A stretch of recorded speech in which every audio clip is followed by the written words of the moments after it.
Gracey! You good? I'm good. How are you guys? Yes, good. Gracey Mae on Vivz and Banks Podcast. It's about time. Yeah. To be fair, we've been friends for a minute, in the DMs for a minute. Well, me being a fan of the reactions and stuff. So yeah, it's only right that I come to your home. Trust. Yeah, we've spoken for like a couple years now. Crazy. I think the first time I ran into you, you were sat on a bench. Probably. Oh, I know what you're what show was that? Yeah, Ghana Party in the Park. Was it Ghana Party in the Park? Outside, yeah. Are you sure it wasn't Yam Carnival?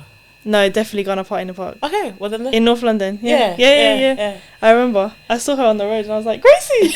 I was like, this? Yeah. That was mad, doing. man. See? Boys, learn. See how they're like explaining and showing love. Men will just be there, go, oh yeah, bro, yeah. Safety. Dead, man. Yeah, bro. Yeah, I saw you in it, yeah. Dead. See, I'm just watching, I'm like, oh, such a fan. No, but it's nice when you see like other women doing great things in the scene and stuff. You just have to appreciate it. And I've been actually saying, get Gracey on. Yeah, yeah. I've been saying for the longest. I believe in, I've always said, if I had the world, women would be the president, women would be the vice. Yeah, I just want to live life, man, and enjoy. It's giving Barbie movie, and I'm here for it. For real. I don't I never watched that, you know. Really? You've not seen Barbie? No. Did you? Of course. Well, spoiler, like the president is a female. Yeah, that's what it is. Yeah. It's all right, but I think it pitted away, like 55 minutes into it. I felt like it lost its source a bit. Yeah, everyone says that. I don't know. I just so got to many people like it's not worth watching. Really? Yeah. The marketing was crazy though. You know, I love a good marketing and I love a PR rollout. So I was just like, you know what? Yeah, they spent more. Let me check it out. Yeah, I heard you did like, I saw you did the thread about like Barbie or TikTok. Like a breakdown. Yeah, you did a breakdown. That was half of it I didn't even know. Yeah. I feel like I get that a lot when I'm like watching your stuff. Yeah. Okay, my head is swelling. But no, yeah, like because they spent like 150 million on the marketing. I was just like, how do you spend that amount of money? And then I looked into it, and like they did partnerships with everyone from Gap, to like a rug line.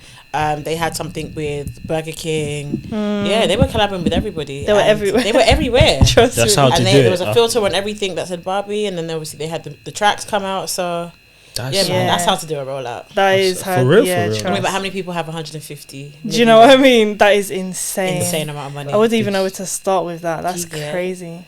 But I mean, for everyone that doesn't know, I was gonna introduce her, but I feel like I won't do it justice. Oh lol! There's so much that this woman does. So much. She does more than. Trust me. Yeah. Go on. More than she gets flowers. Do you wanna break it down?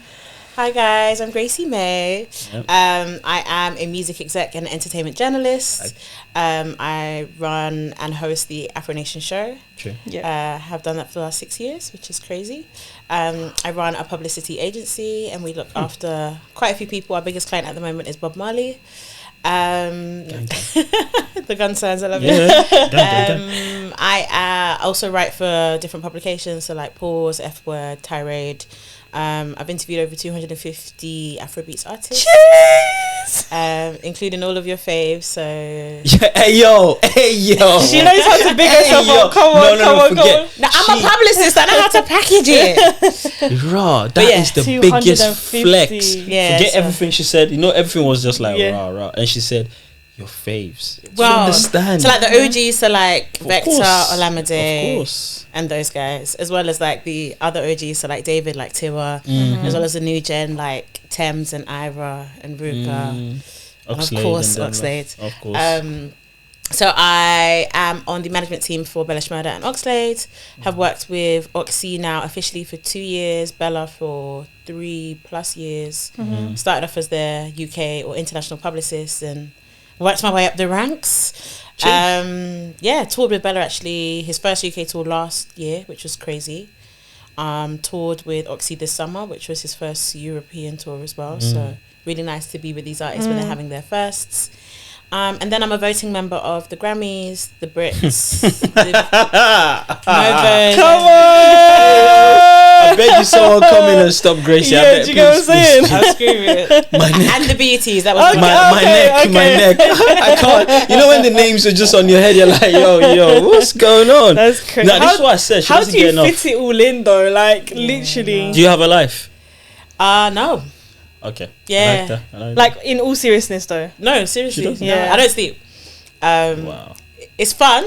But like, for instance, with the Grammys this week, I was doing a bit of work which I can't disclose. Of course. But I think you both know that I was part of the proposal committee that allowed us to get the Best African Award. So, the fact that they're like 8 hours behind, they're on LA time, meaning just as I'm about to sleep, well, time for another meeting. Yeah. And obviously Nigeria's in the same time zone as us now, but when they're an hour ahead, it means getting up a bit earlier as well. But yeah, I'm living my prayers, so I'm not complaining. Yeah, for real. I can see how.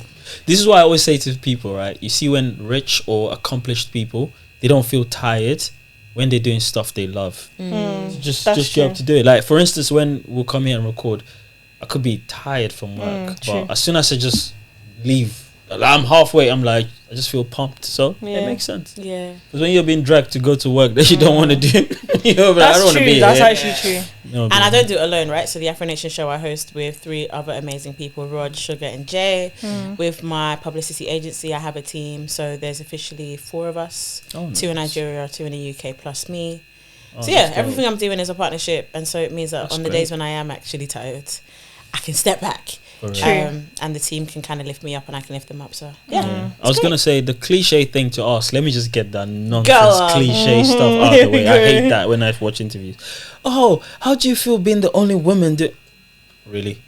Like, do you get that vibe? I get it a lot, you know. A lot of people call me the female Shopsy. I hate but that. But Shopsy is like my Oga, my OG, my senior. He's been doing it so much longer than me. But also he's gone down more of the like blogging route. So he like shares everything to do with the culture. He calls himself the Afrobeats CNN after Wizkid gave him that title, right? Afrobeats CNN. Whereas if you go on my profile, you'll only really see the work that I'm doing. So I definitely feel like he is a mouth for the community and the culture. Yeah, he's put himself there. I feel like my position is slightly different. I'm a culture custodian. I'm also like a community builder. So I run a WhatsApp group of African music business professionals, OAPs, DJs, and a lot of us are on like radio, or we produce radio, or we program radio, or we do podcasts. Actually, both of you all should join. Yeah, I've been waiting for you to ask me. But there's so many of us. Like now, it's not just the UK. We've got guys in Kenya, Congo, Cameroon, US, and we're growing. And I created the space because I felt like there were a lot of doors that were closed to me when I was starting out, whether it was a female thing or whether they thought I was too young or whether they thought I didn't deserve it because I hadn't worked as long as others. So I was like, you know what, it's never been about me. And now that Afrobeats is like the flavour of the year or the flavour of the next 2 years or the next 5 years, I'm happy that we were able to do a lot of that building before we were popular, because now we've got a community where like every Friday everybody will drop different links of different releases, especially because a lot of the group are DJs, so they share a lot of the clean edits, because you know our Afrobeats musicians will never clean their songs. But even like opportunities, so for instance last week we had the Benson listening party, the Lady Donnelly listening party, and we share opportunities like that. So yeah, it's just a great space for us to share and grow and challenge each other and share opportunities as well as like shows. So yeah, this is actually becoming my favorite. You know, we're talking about rank your favorite episode. Yo, I'm just here, just, you know what I mean, taking in gems. You know what I'm saying? Okay, I've spoken to Gracey before. Like we've had private conversations, and like I feel like you have this position where it's like you're able to now give advice to people who want to be in the industry or like have questions about it, and that's just an amazing step to be in, because people are looking at you like you know what you're doing. Do you get what I mean? And now that you've got your agency, you're now employing people. Like I've seen you've had job openings and all this, so like you're in a position now where you're the olive tree and you're creating the branches. Do you get what I mean? That's so nice. Sorry, first of all, no one's ever said that. So let me take in the moment. But yeah, I feel like I said, when I first started out, I felt like there was a lot of maybe not people, but just a lot of things stacked against me. Given that, you know, I'm born here, was raised here, and I've been pushing Afrobeats, people are just like, you're not Nigerian enough for da da da da. That's right. And before, last year I was in Nigeria for 6 months, the year before 5 months, to really immerse myself. And before maybe 2015, I wasn't in Nigeria, so they would have been fair when I started out. Maybe I was a bit of a fraud. But now that I feel like I'm in the culture and I've gained the knowledge by working with different labels, working with different artists, people that weren't sharing the knowledge to me, maybe because they didn't know enough, maybe they didn't feel like it was their responsibility to. I feel very blessed to be where I am. And so, yeah, maybe 2 or 3 months ago, I started doing these threads on Twitter where I'm sharing like stuff around music business. So some of the conversations we've had have been around like A&R and people using the title but not really knowing what it is. You know, defining the difference between marketing and PR, because a lot of people use them synonymously. Talking about royalties, rights and splits. Before I got into entertainment, I was a lawyer, so you know, speaking to people around legal stuff.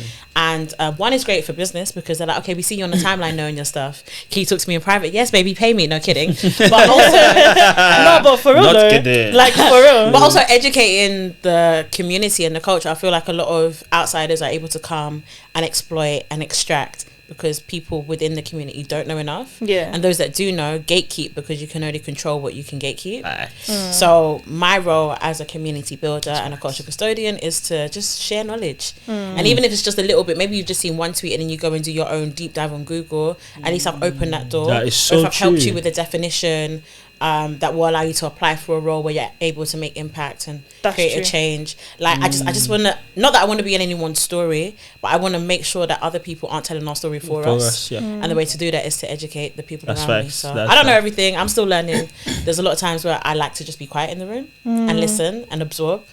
But yeah, when I have the opportunity to, I love something you said earlier though about like being like an imposter, because the thing is, a lot of people just, again, I know people are tired of me saying this. It's just when I see Afrobeats and where it is right now, I feel like a proud dad. Like I said, again, Afrobeats has been a thing I've been involved in for the longest anyway. So so for you to actually openly say that, that's really good, because there's some people that have never been to Africa. I'm not even talking Nigeria, they've never traveled.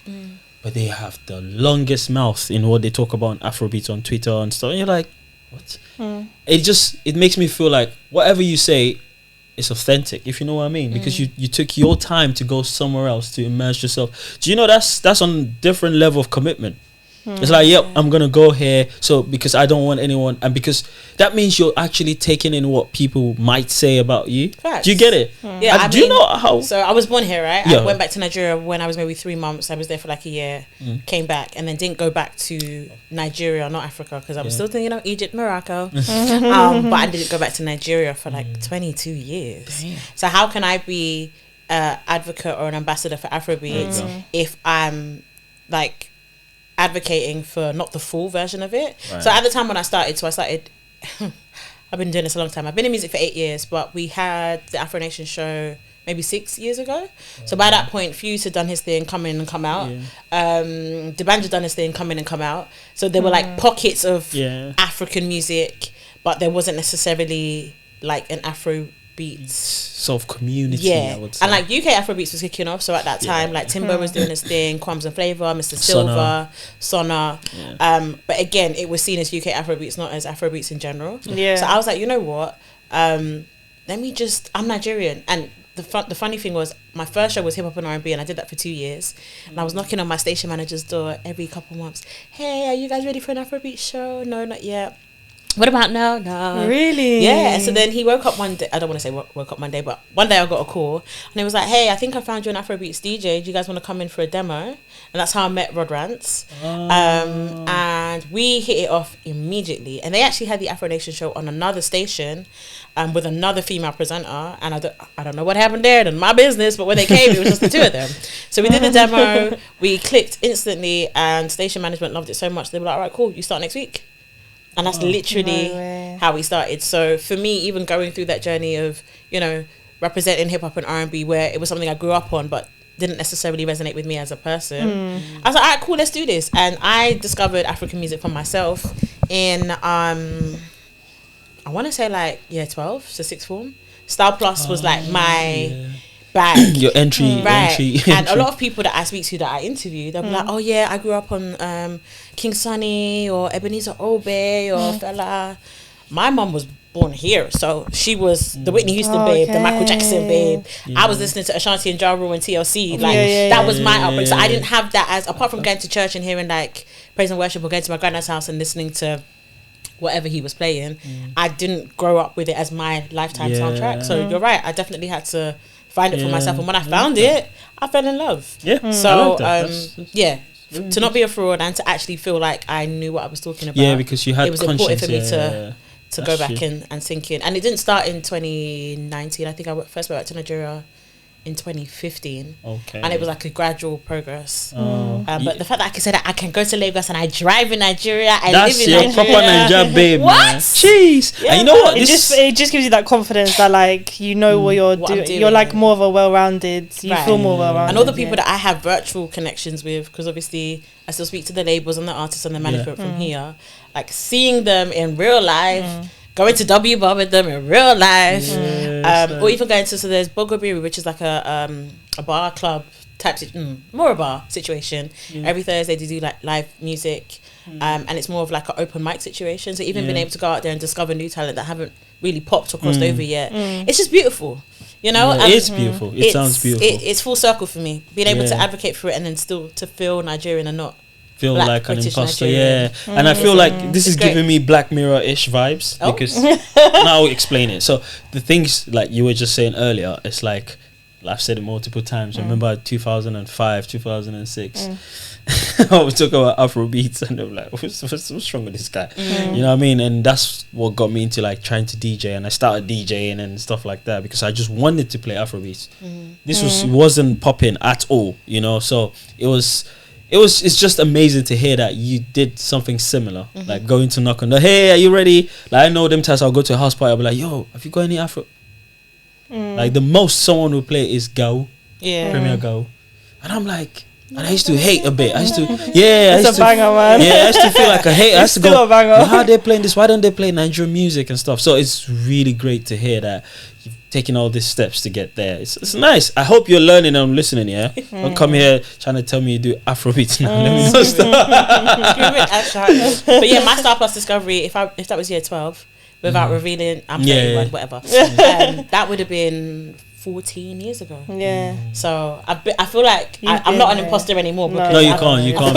Because the thing is, and this was in 14 years ago. Sorry. Yeah, Star Plus. So that was Olufumi. I know. I remember because I remember when Olufumi. I remember where I was when I first heard the tune. It just dropped that night. I remember everything. So that's what I was trying to calculate.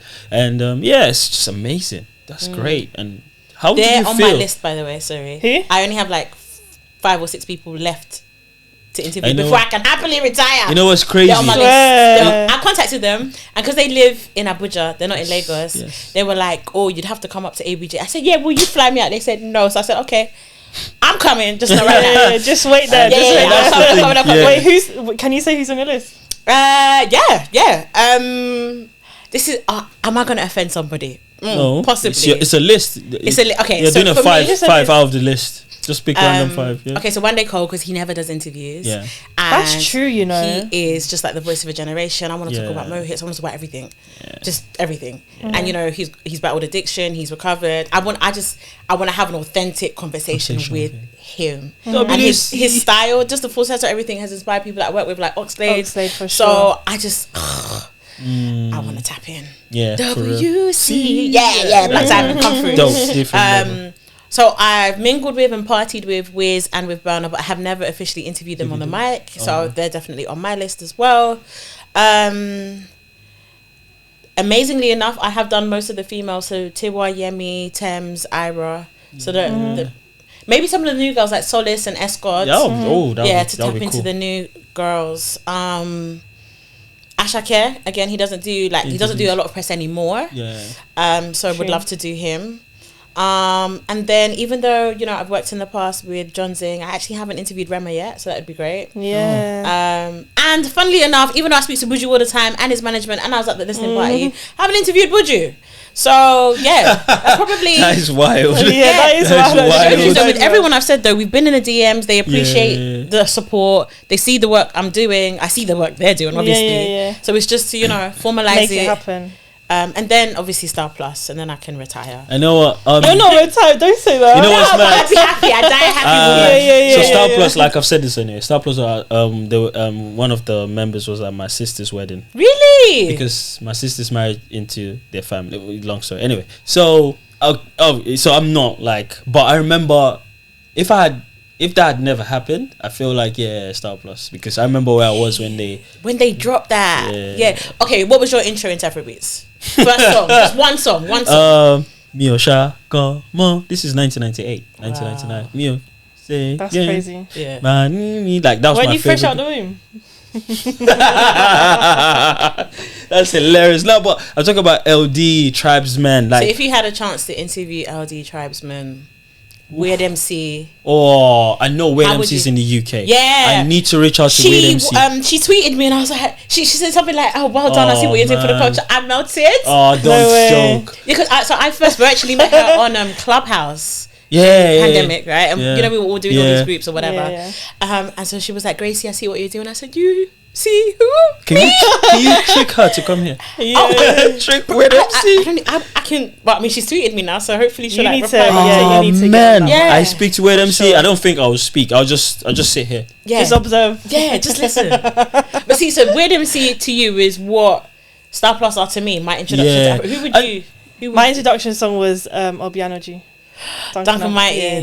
He's lovely. Yeah? Yeah. Haven't interviewed him yet. We were supposed to, and then, time didn't permit. But in the DMs all the time, he's amazing. Yeah. I think it's mad, though, because mine is like the inception of Afrobeats when it wasn't popular, but they were still getting there. So I feel a different sort of connection to it. Of course. Like, being there from the start, again, it's like always amazing. I feel I would like to speak to, actually, come to think of it, I like to speak to people like Tony Tetwila, Idris Abdul Karim. Like, these are like the guys that inspired everything that's happening right now. Do you know what I mean? I would like to speak to Kenneth's Music, and I feel like they don't speak that much. They don't, not anymore. Not anymore. You know what though? It's so funny. So a lot of the names you've dropped, not a humble brag, but just a statement. Yeah. A lot of them follow me now because of the pandemic era where we were all in these clubhouse rooms, and I was positioning myself or talking, like predicting what's happening now. And they were like, "How do you know this?" And I was like, "Oh yeah, I'm working in Afrobeats." So we've been able to connect behind the scenes, and they're amazing people. Yeah, I like. So that's actually a good question as well. Like, how have you become disconnected? Because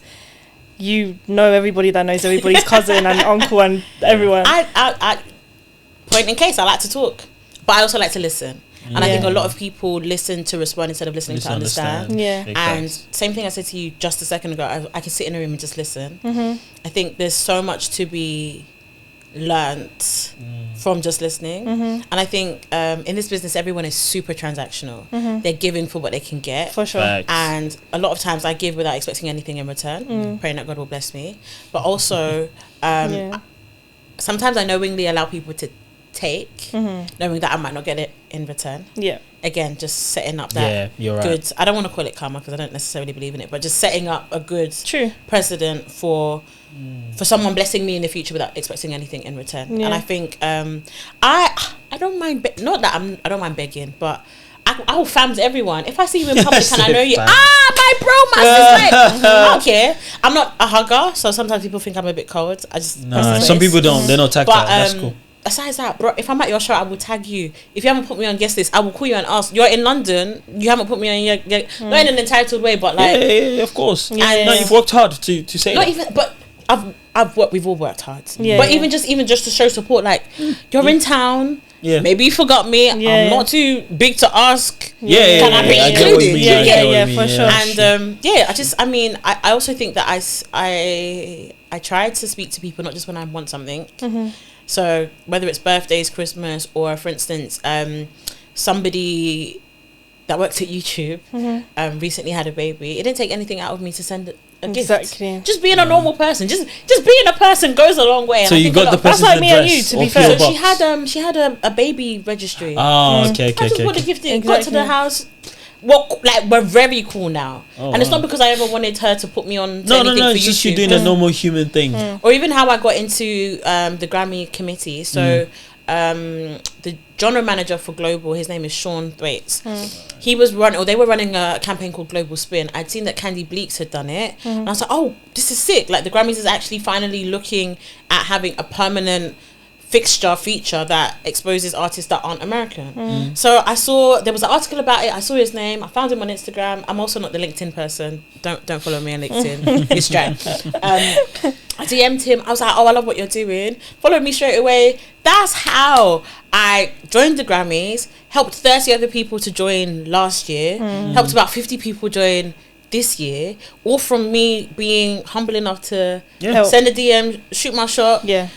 It's so funny though. What I asked him for was the global spin, and actually none of the artists I've worked with have actually done it yet. And this is like I love that. 2.5 years ago. Hilarious. But it's blossomed into something Yeah. beautiful. And I mean, I went to the Grammys for the first time this year, and it was crazy. Yeah, I saw your story. I was so like happy for you. Even though at that time, I don't know if we had even met, but I don't know. Maybe no. I No, I remember. don't. Maybe we were Yeah. Instagram friends. I don't But think we were that's real the life thing, friends. like what you just said. Friends. You can just be genuine with people. That Yeah, do just you be get a what I person. mean? Don't yeah, be weird. exactly. I don't want to make this Or gender corny. specific, Exactly. yeah, but it's easier for women to reach out. You know, I love it. I don't think so. I don't think so. It's just all in your head. I'm Not gonna just be that. honest. See, You know how I said I don't mind fams? I'm I will outnumbered. grow you. Yeah. But a lot of, because the industry is the way it is, a lot of people think as a female, if you're reaching out, that you want to knack. Yeah. I don't care for that. yeah. And definitely No, not but it's with easier. you. The truth is, if a woman, yeah, exactly. If a woman reaches out to, I think the reception is a bit, it's nicer. You know what I mean? If a guy is just, What you mean? Men will agree with me. When a woman reaches out to a even man, you women mean? reaching out to a man, to Okay. a woman, there's this thing about the transparency is so clear. It's not opaque. It's just nice. It's calm. I think it's toxic masculinity. No, it's not. I'm a very chill dude. I don't mind. No, reaching out. not you specifically, but But I mean I get just what the you mean. perception that if a guy reaches out to a guy, it has to be weird. It's Yeah, toxic Oh no! masculinity. That's what. No, I'm It's actually like an saying ego in thing. general. Yeah. I don't think so. It is. I think what it is like I It don't. is. I get it. It's like I put it this way. So you reach out to an artist. I'll reach out to that same artist. Watch the way the person responds to you be different to the way they respond to me. How did you approach them?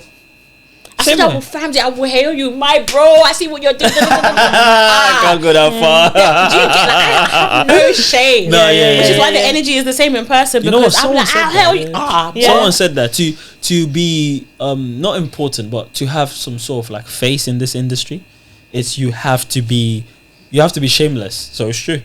You yeah. have to be And shameless for you. Well, I mean, what do I you have shame do? to a degree, but I What know do you what do when you don't get that same reception? Because I've had that once where I've like spoken to someone on DMs or like they might even comment on my stuff and like I think okay cool we're cool.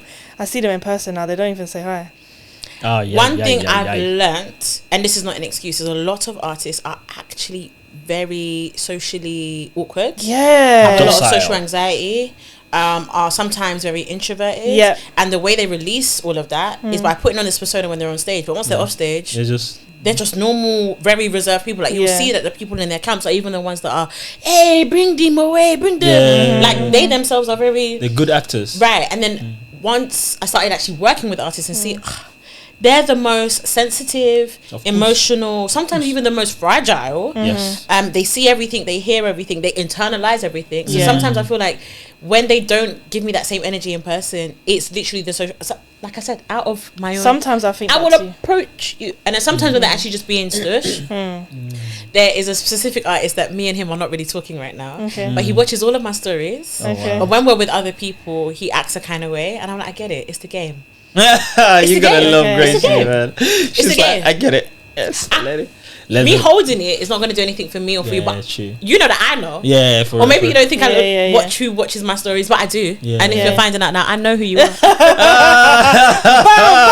And when you're ready, we can have an adult conversation as to why we're beefing. For But real though, like honestly, there's so yeah. much going on. This, you know, I literally just said I don't sleep. I don't have enough time to hold on to anything. True. There's no game. So Yeah, if I meet games, you like- and you don't give me the same energy, next time I see you, I'll still give you that same initial energy because Yeah. it's not transactional. I still hail you because I hail you. I still respect you. I True. still rate you. True. You will come around, and I- if you I don't, God will bless I you. see I see why it's true, it's clear true. that You you're have in to be this like that. this pockets. I see you actually have, you know, when they say people have the game in the palm of their hands, like you genuinely do. So I'm happy for people like yourself to be in the industry. I'm not a gatekeeper. you. I don't think I can be a gatekeeper and stuff like that. I know I get irritated quickly because again I keep telling people I was here from the inception when Afrobeats was, even Nigerians don't want to listen to it. I'm being honest with you. Like Nigerians that speak the same language, what the heck? I don't listen. People thought it was an abomination. They want to listen to rap music and all that stuff. I just listen to it because I really liked it and I could relate to it. So it's always good to hear that. Just you even saying, you know what? I'm not gonna hold that against you. I'm just gonna do this. That's Just do your so thing. It's enlightening. business at the end of the day. That's what you I'm know? saying. And a lot of, because we work in entertainment and we do a lot of things that are social, people assume that these are personal relationships. Oh or yeah, of colleagues. course, of course. Like, at best acquaintances. More time it's never friends.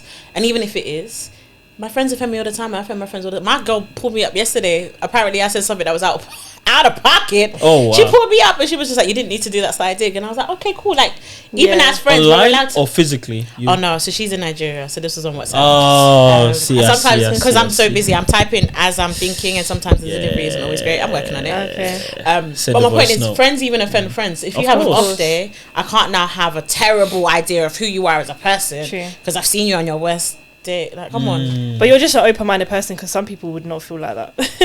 Like, do you get what I mean? And to be fair, because you're very how do I put it?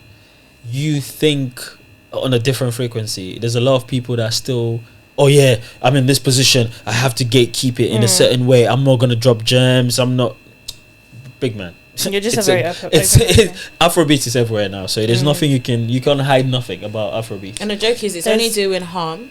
Because by you not sharing the knowledge you have, it means that as a community we don't know more, so we're allowing people to take the myth. Of course. If we go back just to the awkwardness conversation for a sec, Germany, we were in Germany I think the first week of July.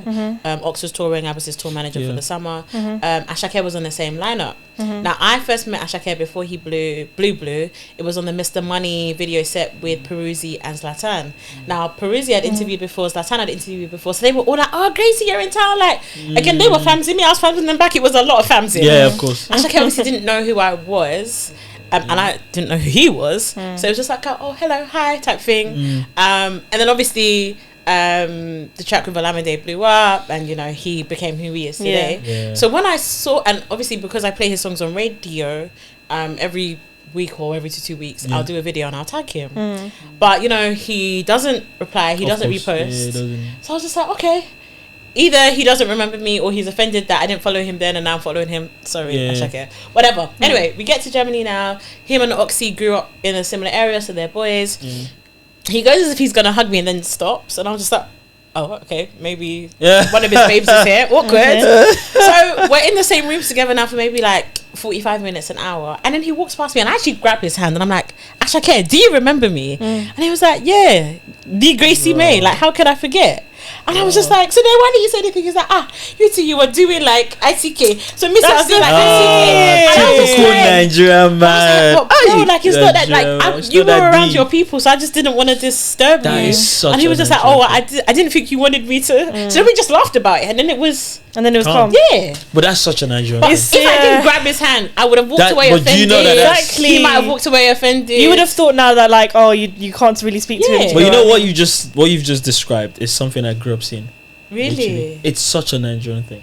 I also think that when women are in the room and there are other men, specifically in the Nigerian music industry and the Ghanaian, I've got to shout out my Ghanaians, they're just as bad. Yeah. Men will greet other men and not greet women. Yeah, they feel, I thank God thank God, man. I don't know where I got my brain from. I actually will greet the women first, because I feel like you are rare. Like genuinely, like even with and it's Vivz, funny like, because they'll turn around and be like, "Oh, you're the manager." Maybe no, don't be offended, bro. You literally greeted 20 other people. That's dead. Yeah, that's dead. I'm not surprised that happens. It's true. That's so dead. But this is what I'm saying. There's certain things in this world we let fester. We shouldn't let it happen. You know. Like sometimes you just start calling people out. Like, yo, big man, can't do that again. I can't beg you to greet me, but what I can do is greet you first. So you know how I said I don't send. So if you don't greet me, I will wait for you to do the hi, I'm Gracey. It's the similar thing of someone does something and they don't say thank you, but like, you're welcome. I do that a lot to kids. I do that a lot to kids. There's something that you said as well about artists being like fragile and like you have to obviously deal with that. And obviously you being a manager as well. And a publicist. Exactly. Tell them, you doing everything with the artists themselves. Like, without going into specifics, how do you take... I imagine that you're taking on their problems a lot of the time. Course. How do you deal with that? Because you're basically coaching, you're basically motivating, keeping someone in check all the time while still doing it for yourself too. Yeah. So if I speak as a publicist before a manager, because that's what I've got a bit more experience in. Yeah. As a publicist, like you really see the strength of a good publicist when you are in times of crisis management. So we talk about, if something's happened, do you respond with silence? Do you respond with a statement? Do you actually go legal and do like a cease and desist or a defamation case? Do you amplify the other positive work they're doing to distract people? But knowing what's actually happening in the background and then figuring out how to present the artist is so difficult. There was an artist I was working with, he had a bereavement, a very close bereavement. I had to call all of the media stops and be like, sorry guys, we can't come. They lambasted me, they dragged me, but we've done promo, but it's live, but da-da-da-da-da. And it's not my place to go and say that this person has just lost someone so close. Thank you. And even if I wanted to do it in the best interest of keeping those relationships, the artist would have gone, mentally wouldn't have been there, would have delivered the worst interview. They'll still drag would have him. given everybody clickbait because of saying rubbish. And in those instances, I am taking on their problem, I'm taking on their pain, I'm protecting them. I will never relay what the media houses have said, but then I'm also the face of the problem, because in their face or in their front is Gracey delivering the bad news. I can give you voice notes, messages, emails, DMs of people abusing me because I made a commitment on behalf of an artist who, even if it's not a bereavement, just hasn't shown up. We know what artists are like. I'm sure you guys have experienced with this podcast. And so being the face of pain while still experiencing the pain with the artist is crazy. Now then, on the next step as management, where you're actually actively looking for opportunities for an artist, knowing that sometimes you have pitched for 6 months for something comes up and they're not in the best headspace for it, or a controversy has come out, it touches. And you know in Nigeria we say avoid stories that touch. Avoid it. But would I trade it for anything? No. I mean, even just on a general basis, as a publicist or a manager, when you're having conversations with people, when you're negotiating different terms, when you're feeding back on plans, you're often the bad cop. You want to keep the artist as a good cop, you want him to maintain his relationships, but you have to be the voice of reason or the voice of bad news, and nobody likes that. Not from a black person, not from a black female person, not from a black female young person. And so there have been many challenges along the way. I mean, very recently I got into it with a label because I was fighting for the best for one of the artists that I work with, and it escalated out of nowhere. Really? And in those moments, though, the artists know that I'm in their corner.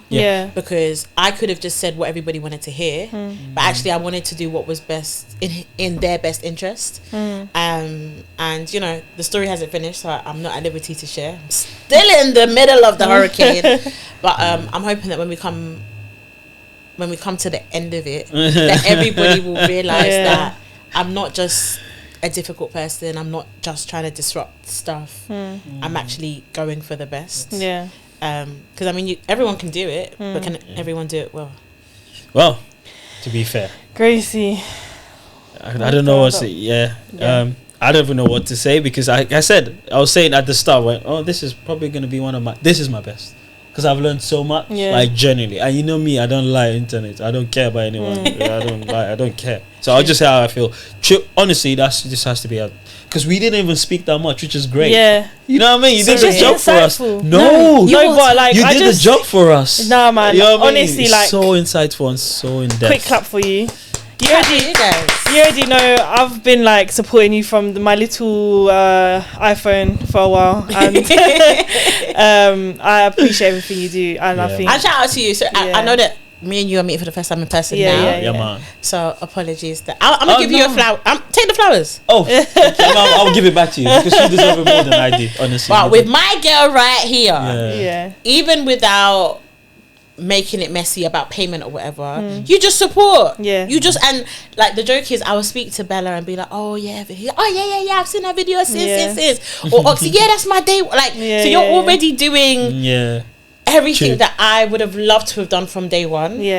And I can't wait to see where both of you go. I can't wait to see where you guys are female. Thank you. Also, as a non-Nigerian in the space, dealing with our wahala and adapting to the razness of it all. But also, you know, we are passionate. And so to be, I mean, your background anyway, you know how to rough and tumble with the best of us. I identify as a woman now. I would like to see where I go in this space.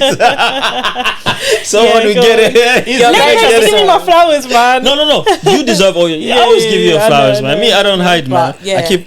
Both of you doing amazing. And you know what, to be on this sofa with the both of y'all, long time coming, please invite me back. Of course, man. Anytime. You have a place on this couch still. Yeah. So anyone that walks up like that's Gracey's space. Move. Shift. Thank you so much, man, Gracey. Thanks for having me. We're gonna put her socials down below. Go check her out and show her some love. And make sure you send us love. Yeah. And send us our flowers. Real one or real.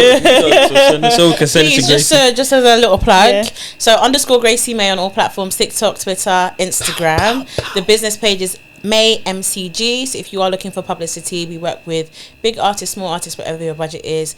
We help with the 4 P's. So that's promo, playlisting, publications, and press. And I want to see your music blow, so work with us. And then last but not least, please support my artists, Bella Shmurda and Oxlade. They're doing amazing things. Oxlade just dropped a single with Dave called Intoxicated. The album is coming soon, so please keep your eyes open for that. And then for Bella Shmurda, he's just dropped an EP called D&D, Do Not Disturb. So please support both of them as well. Peace. Gracey Mae, Vivz and Banks. Let's go. Bye. Bye.